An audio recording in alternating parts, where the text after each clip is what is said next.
President Trump ordering the feds to declassify key FISA documents and text messages in the FBI Russia probe. It's absolutely a huge story. And here to join us right now and talk about it is Tom Fitton. He's the president of Judicial Watch. Good morning to you, Tom. How are you? Good morning. Good to be with, well, not you specifically, but Breitbart. Thanks for having me. Okay. Huge distinction. Yes.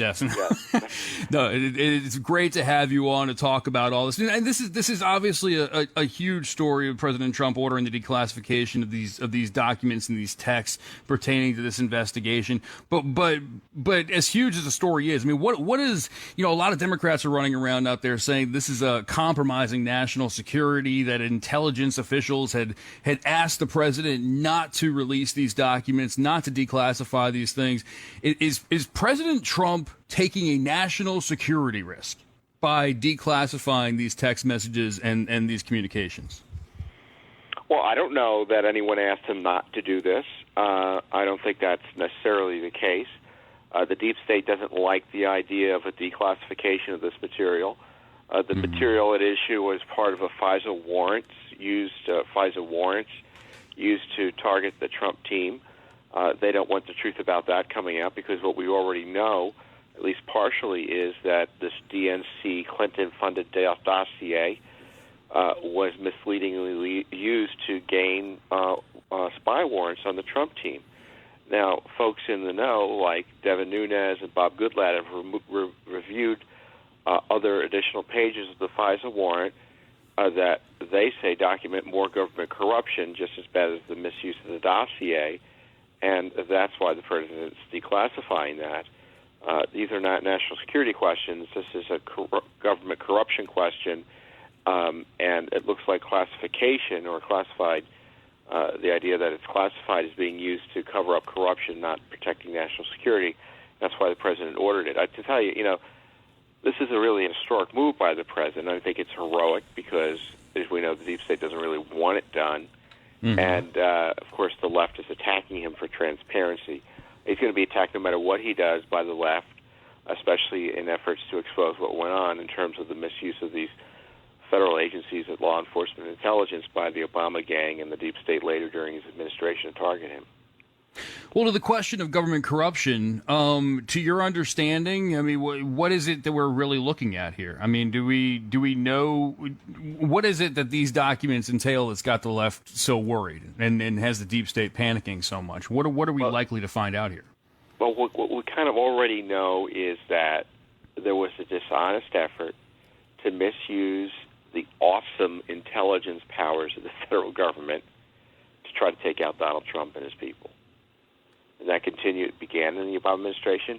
It continued into this administration. Rod Rosenstein, Dana Puente, two officials of the Trump administration appointed, during the Trump administration, confirmed by the Senate. I don't know who Puente was, but he was an Obama holdover now working in the FBI.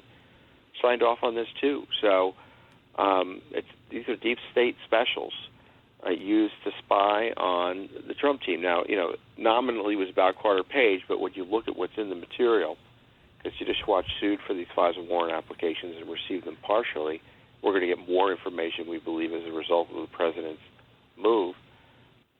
It shows that it was all about the Trump campaign and targeting Trump, and Carter Page was just the excuse. So what does this do to the investigation, in your opinion? I mean, once this all fully comes to light and these declassified documents fully come to light and we get all this information, what is the net impact, do you believe, on the Mueller investigation, on everything involving the Russia probe?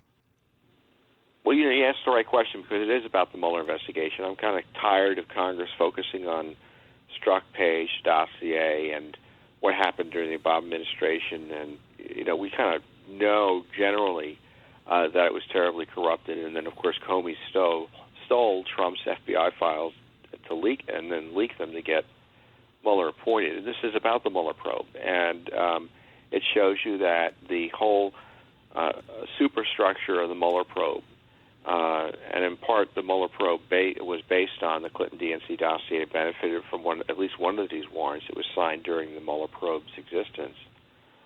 The whole superstructure of the Mueller probe is corrupted. It needs to be shut down, and there's going to be more information telling us why.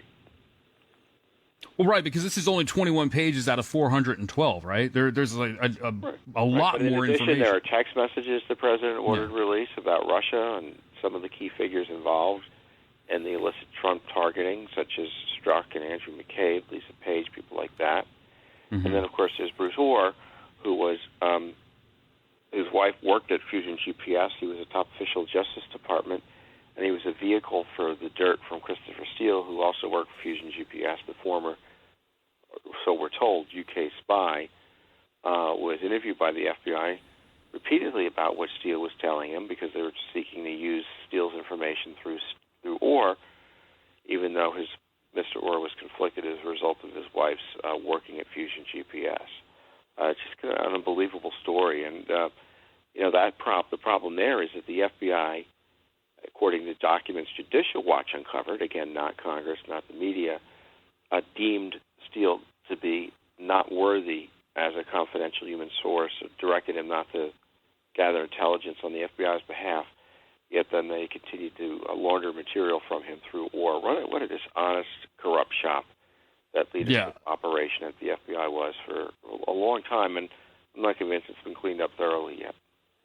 Well, and that, in addition to the Mueller investigation and the Russia probe in general, may end up being the long-term casualty in this entire thing, is the credibility of the FBI, which I think is going to be dragged under the bus and exploited and exposed throughout this process. There's no doubt about it. Tom Fitton, he's the president of Judicial Watch, took a few minutes out here for us this morning to talk about a very, very important issue. Tom, appreciate the time, sir. Thank you. Well, it was good meeting you on the phone. Thanks, Tom. You too. Thanks so much, Tom.